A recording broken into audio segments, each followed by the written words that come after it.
Hi, Caddy and Natalie. Welcome back. Hello, Dee. Caddy, you look like you've got something growing out of your head. It's very interesting. It's like two. It's the picture behind you. What is that? Because they look like you've got two sort of like. Oh yeah, antlers. Yeah, it's a picture from Antigua. So. I love the colours. Beautiful colours. Yes, but you do. It does look like you have a headdress on. That's okay. You can come back. Oh yes, please. No, it looks rather splendid. It does. So, Nat, what have you been up to? What have I been up to? Oh my goodness. Well, since we finished our job, an awful lot of clearing up, because when I was working with you, Debbie, for what was it, 2 or 3 months, can't remember, I just got incredibly lazy, so everything's been put in piles everywhere, so I've been trying to unpile everything, and it's not easy. No, it's not. I know exactly. Sounds when like you're working. Yeah, all the time. And Caddy, what have you been doing? Well, a bit like Natalie, but my life is always like that, because the children come home, the young people come home, they leave piles, and then I'm left with the piles, and then I have to sort them. So once I've done all the washing, then it's the piles, and they go on forever. So yeah, but then do they turn around and say, where did you put? Yes. Yeah, I bet. Yeah, and you have to think, right, there is a safety pin that you left there. It'll be in the 4th drawer down, and you kind of have a photographic memory of where everything is. It's very difficult doing other people's piles. Yeah, it's like having a brain with lots and lots of shelves, and then you haven't got labels. It's terrible. Well, that's a really good way to describe it, actually. A brain with lots of shelves. I have a brain with lots of shelves, but sometimes I can't see the shelves because I don't know where the hell to start. Also, I don't know if this is the start of something to be concerned about, but sometimes I can't even remember what I've just thought. I've been there for years. I say that to my daughter, and she says, actually, Mum, we've always been like that. So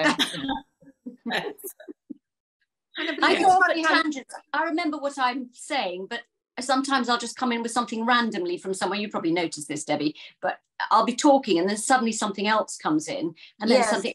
One thing everyone knows about me is I've never been able to remember names ever. So I'm quite glad about that, because it means it's not a new thing. Yeah, exactly. Well, exactly. At least we all have our names underneath us, so you can remember who we are. Mm-hmm. Well, it's true. I can't remember who we are half of the time. But anyway, we've got a great guest coming in today. We have the wonderful Issy van Randwyck. Hello, Izzy. Hi, Izzy. Thank you for having me on the show today. Welcome into our nest. Very nice to be in your cozy nest. It is, but you're in my cozy theatre, me and Nats. I mean, how is hay fever going at Sonning? It's going very well, going very, very well. Lovely audiences, as you know. They are, they're just up for it and jolly and laughing. And what can I say? And the kingfishers are swooping over the river. That was very nice. We saw the Ocado van arrive over the river, so we know that the swoonies might be, the swoony cloonies might be arriving soon. Oh, so now he didn't get to see us. No, we heard a helicopter during one of our shows, and somebody said they're back. And we never. No, we'll be really jealous if they come and see you and they didn't come and see us. We will be so jealous. I totally understand. I've not met him, but Joanna Brooks in the show has seen him before, apparently, and Nick Waring said that what he did at a play that he had done there, that there was a possibility, because he loves farce apparently, and his parents had a dinner theatre, and he nearly came in as they had a non-speaking role of someone called George. And he very nearly, there was much discussion, and he very nearly came to be the non-speaking part of George, where everyone was behind the sofa. Whereas I think in this instance, everyone would have jumped out from behind the sofa going, That's amazing. You know, Izzy, I went 4 times to see their play, and secretly in the hopes that he was going to be there. But don't tell them that. She They just pretended thought I was because of our supporting. it was because of us that you came all those times. She pretended it was because of us. But have you on a serious, not that we're ever serious on the show, have you done Noel Coward before? Have you played his? No, I did something for Lucy Fleming, who'd done. She did a big event for the British Heart Foundation in memory of her uncle Ian Fleming ages ago, and I did Let's Be Beastly to the Germans, which we did at the Palladium. So and I've done a few things with Stefan Bernacek, who does a lot of Noel Coward. So I've done a few things. We did a kind of, it was called Christmas Spirits, and we had some Noel Coward in that at the other palace now, as it's called, I think. But not specifically a Coward play, no. So. And how do you find it? How did you find it to learn, and how do you find it to perform? It's very different, and it's actually quite hard because it's like gossamer, and you have to trip very lightly on it and not nest in anything. You have to just be very, very, very light, as I said. And not leave great pauses and just be very, well, anyway, that's what I think. Can't wait to see you do it. I cannot wait. I saw the production, the West End, a few years ago, and there was just one performance that stood out, and it was Phoebe Waller-Bridge. Yes. I mean, who knew what was going to happen to her? She was... And Sorrel. Yes, she was brilliant. She was so funny. She was a bit Joyce Grenfell in her sort of rather over flowery frock, and she was brilliant. But I can't wait to see you do this. You're going to be stunning. Well, thank you. We're coming together. We think we're coming on the 5th, aren't we, or something? Either 5th or 6th. But I'm coming on the 5th, 6th, 7th, 8th. Just in case. Probably. I think the Clooneys are coming for Easter. I would have assumed they'd be there. So I'd go around then. Just Okay, definitely. No, years ago, Issy, this is probably not relevant to anything, but years ago, I came to a couple of lost musicals at Sadler's Wells, and you were in one of those, and it was so funny. I was crying with laughter. I remember somebody singing a song about being a plumber, and you had a hilarious song, and I can't remember what it was. What was the musical that you were doing? Well, Ian Marshall Fisher used to do it, and it was, oh my God, it was a Cole Porter, Nymph Errant. That's right. Errant. You were brilliant, and it was so funny. It's a very strange piece where the character travels all over the place, and and lovely Gay Soper was trying to be the headmistress, and it was all sorts of very strange things going on, but it was a lovely piece. Yeah, and I wanted to ask you about your singing, because I know that you were in this group Fascinating Aida, and also I saw lots of clips online of your stage show in 2021 where you're taking on voices. There's Billie Holiday, there's Janis Joplin, all sorts of voices, and I wanted to ask you about that, because I think the comedy singing I've seen, you have to be incredibly talented with your voice. Well, actually that show is coming to the Mill at Sonning in July. I'm doing it for 2 weeks. Oh, I'd love to come and see it. There's an advert for it, because I thought it was amazing. Fantastic. How long were you with part of Fascinating Aida, Issy?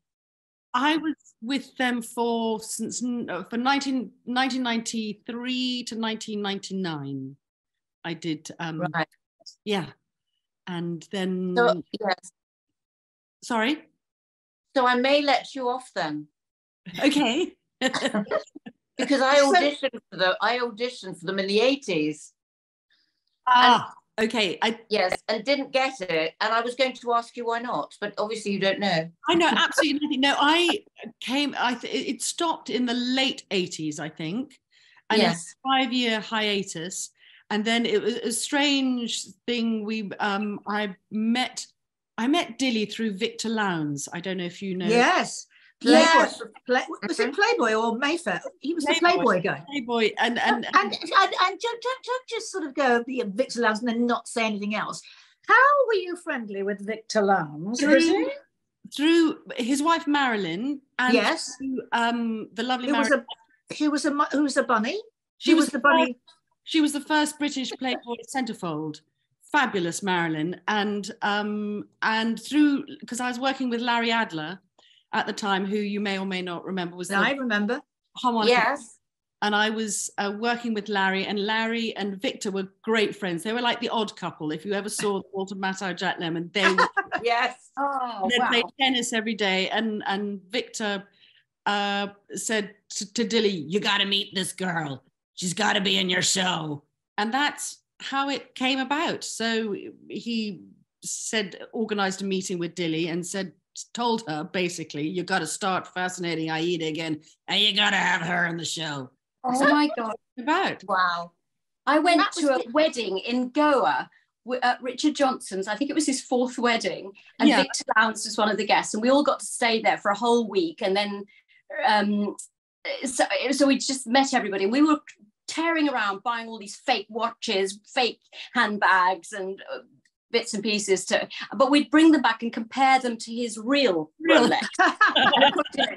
You know, we're going, look, it doesn't look any different, does it? And of course, it with a real Rolex, it keeps going around with no little stops as it goes around. But the way you can find out if it's a real Rolex or not really is if by the swimming pool. If you take it off, it's not a real Rolex. And that's how you know. But Issy, let's go back to. So tell us about your voices and things. So that is the reason that you were in Fascinating Aida. Was it because of all your funny voices, or No. I was doing. Going way back. Way back. I was the original girl. I was the only girl in the show when they did proper shows at Madame Jojo's. So it was me and a bunch of drag queens doing a proper show, which would run for 6 months. I was there for 18 months, and in the middle of this, I was cast to model for Joseph, which was, it's a kind of high-end shop in London. And I was chosen to be the face of Joseph Tricot. And we went to shoot out in Poland. So we're talking spring 1991.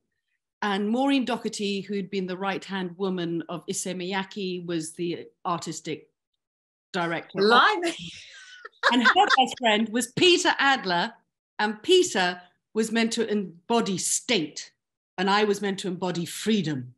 And basically, we had a great time shooting this in Krakow, and the fabulous stories, because the wall had just fallen down, so it actually was. You certainly felt the weight of communism still hanging over the people. Nobody was laughing. There was not much joy there. I remember that. Yeah, I remember. I was there actually. Pink Floyd, The Wall. My husband at the time, not the husband that I had after that, but the husband at the time, he actually directed that. And I remember going to Berlin, and there was a very weird feeling. Very weird. Very straight, a heavy feeling, a really heavy feeling. Yes. And so anyway, so Peter said to his father again, "You've got to have this girl," because Larry was doing a show up in the Edinburgh Festival at the Richard DeMarco Gallery, and said, "You've got to have her," because he was looking for a vocalist, said, "You've got to have Issy in your show." And we were doing Gershwin, and subsequently we recorded this album called The Glory of Gershwin, which George Martin produced, and we had Sting and Elton John and all sorts of people on the album. My God! Wow. So do you know, this is really weird, and I know you're all going to laugh at me and think it's totally irrelevant, but I had a dream that I was with Elton John the other night, and I'm sorry. At least you weren't having sex with him, were you, Dee? Sorry? No, I'm not going to repeat that. Oh, sorry. Was it fun? Was it a good dream? Were you having yes. a It was a very, very good dream. I remember it was, I can't remember the detail, but anyway, I hate people who tell me about their dreams, but so I won't go into detail. But yes, let Issy finish. Carry on. Go on, Issy. So I was just, singing, and that's how that came about, because they were looking for a new soprano, Fascinating Aida. So I became the new soprano, the exploding soprano, because there've been lots of sopranos, So I was fascinated because you've got drama, you've got comedy, you've got acting, you've got modelling. Do you have a favourite of those parts of your career? There are highlights where I've had really extraordinary. So working with Larry was an extraordinary thing. We performed all around the world. We toured Australia and New Zealand. We did all sorts of things, and working with him wasn't work. It was just working with a fellow musician, and we were like a shoal of fish, really. I would lead, and then he would follow. He would lead, I would follow. It was an extraordinary.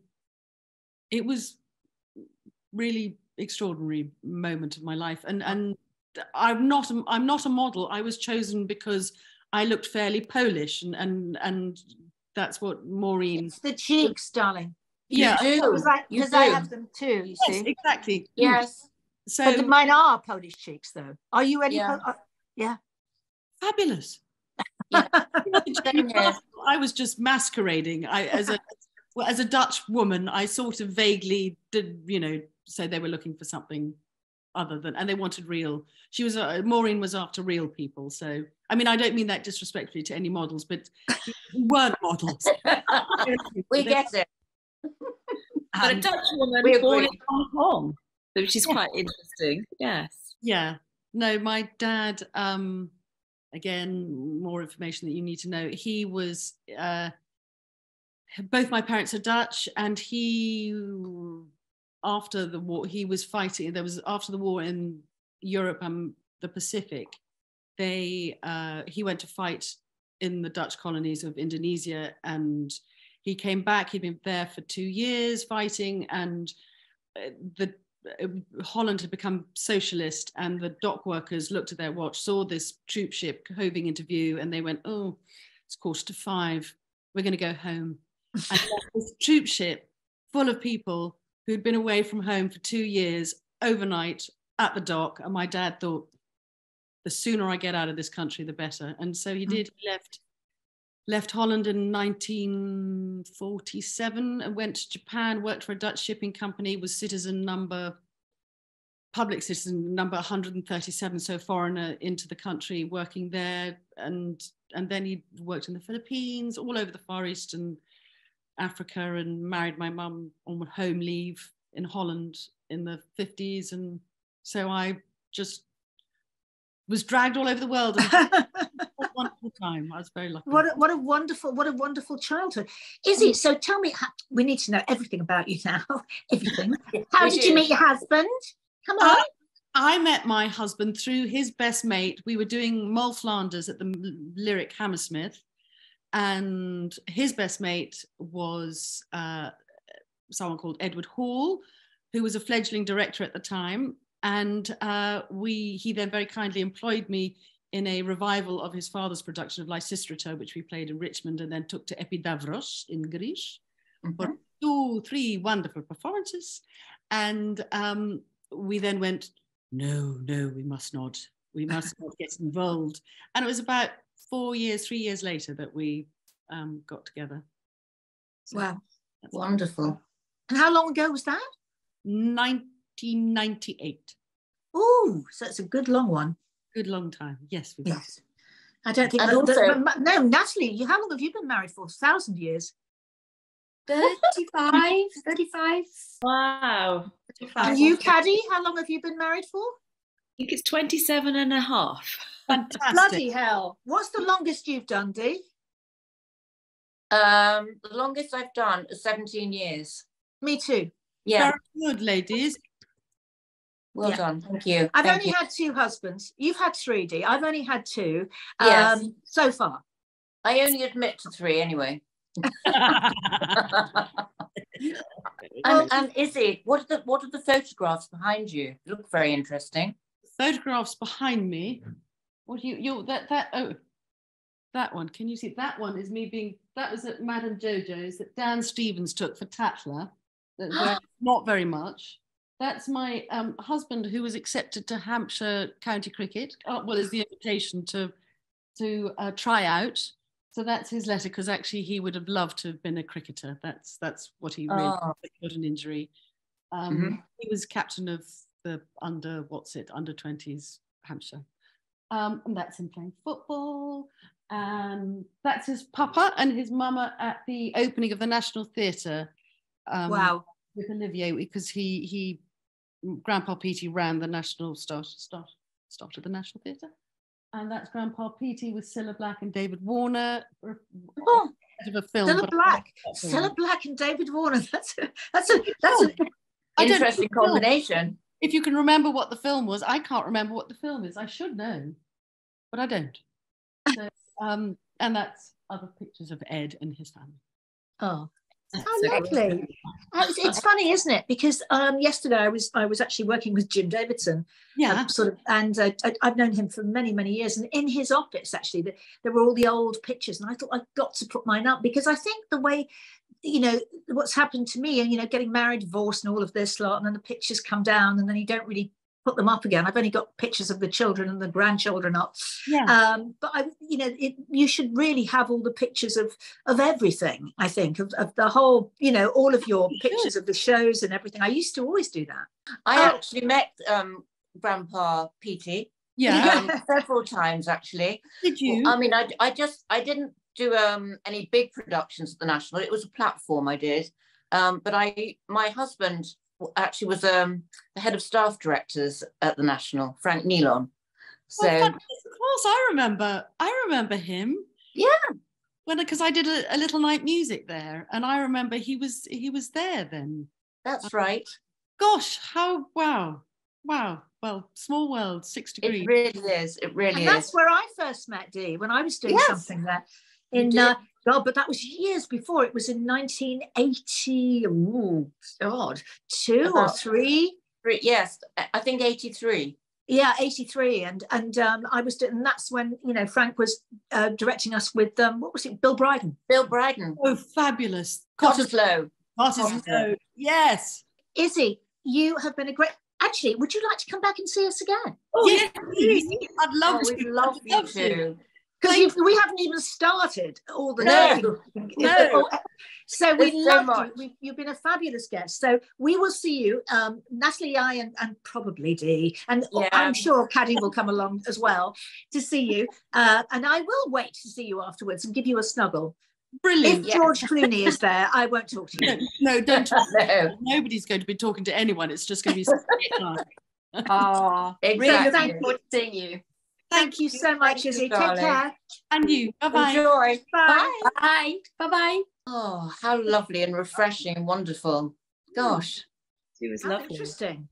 There's so much to talk about. As you say, Debbie, I think we should definitely speak to her again several times. Yeah. She's just such a varied career, hasn't she? It's just such a mixture of all kinds of things.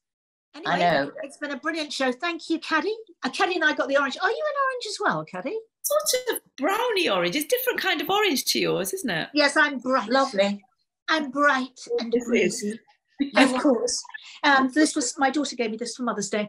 Anyway, girls, thank you. We'll see you very soon. And thank you all for watching. And we'll see you soon. Bye. You too. Bye. Bye.